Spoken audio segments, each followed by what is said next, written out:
There is close to almost 200 Stan users in the story of JoJo's Bizarre Adventures, and within those 200, I'm tasked with picking 3 whenever I make a type of video like this. Yep, today we are talking about the best Stan users in JoJo's Bizarre Adventures.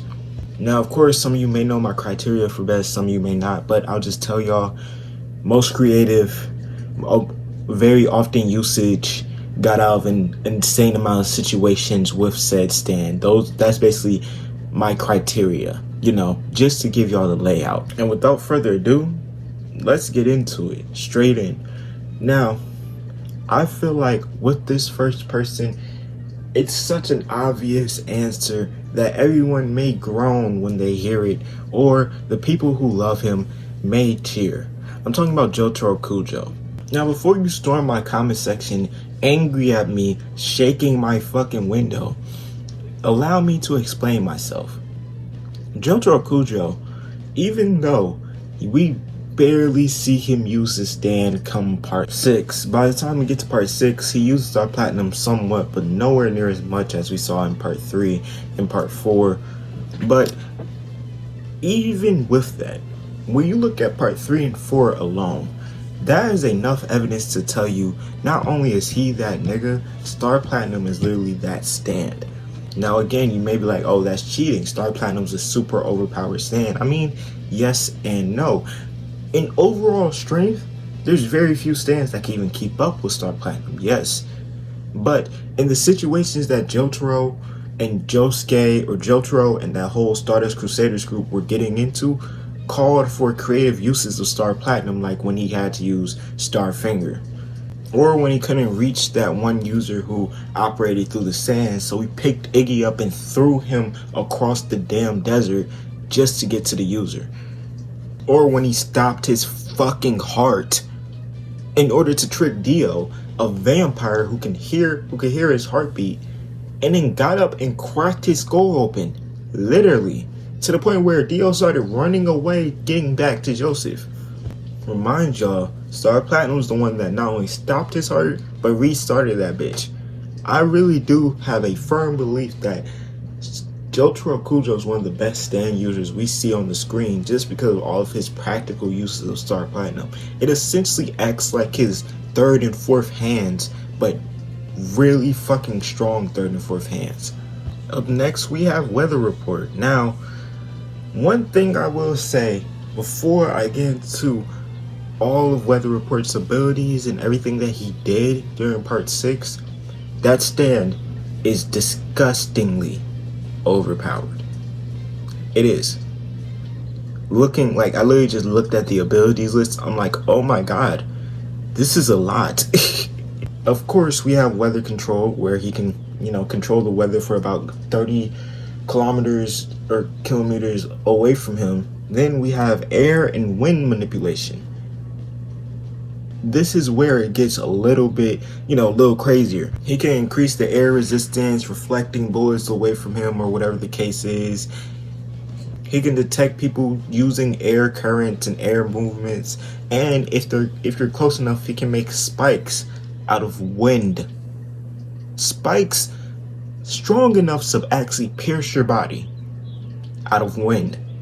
Yeah, he also has cloud manipulation and the ability to control humidity, meaning if he wants to, from his hands, he can create a strong gust of water, as we've saw it happen before, or he can make something evaporate and then freeze it, like we saw with the blood spikes.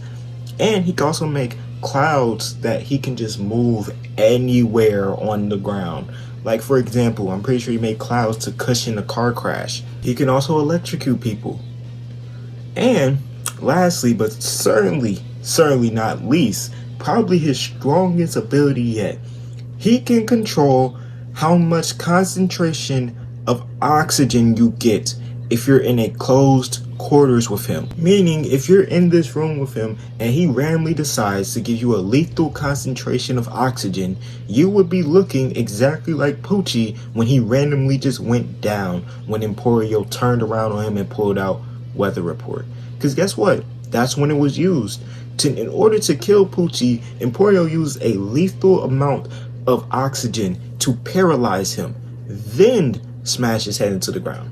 Mind you, this is coming off the backs of Weather Report West going into these unbelievable matches during part 6. Even when we saw him fight in the prison with Jolene, I thought that fight was extremely good. We saw so many abilities from Weather Report while him using it in ways that I for damn sure wasn't expecting. I'm not going to include Heavy Weather only because that's a completely automatic ability, but it would just add more to how overpowered Weather Report actually is. But even in the fight where it's Poochie versus Weather Report, they've been waiting for 20 something years, and Weather Report finally has a chance for get back.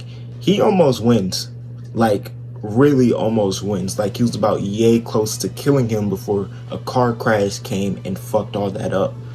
And last for today, I think we have to talk about a stand from part 7. One of my favorite stands from part 7 actually, D4C. Now, you may sit here and be like, well, you really think Funny Valentine's one of the best stand users seen throughout JoJo's Bizarre Adventures? And my answer to you will be, fuck yes. I won't lie, his ability gives him the chance to have all of that creative freedom, but I won't lie, the way that he gets creative in part 7 is sickening. It don't matter who you think you're beating or who you think you're fighting, you're not. Because let you, I don't know, punch him into a corner. Next thing you know, he pops out with a gun. Where'd you get that? Don't worry about it. I got it from a different person. Or like with the Johnny Who Shot Johnny stuff.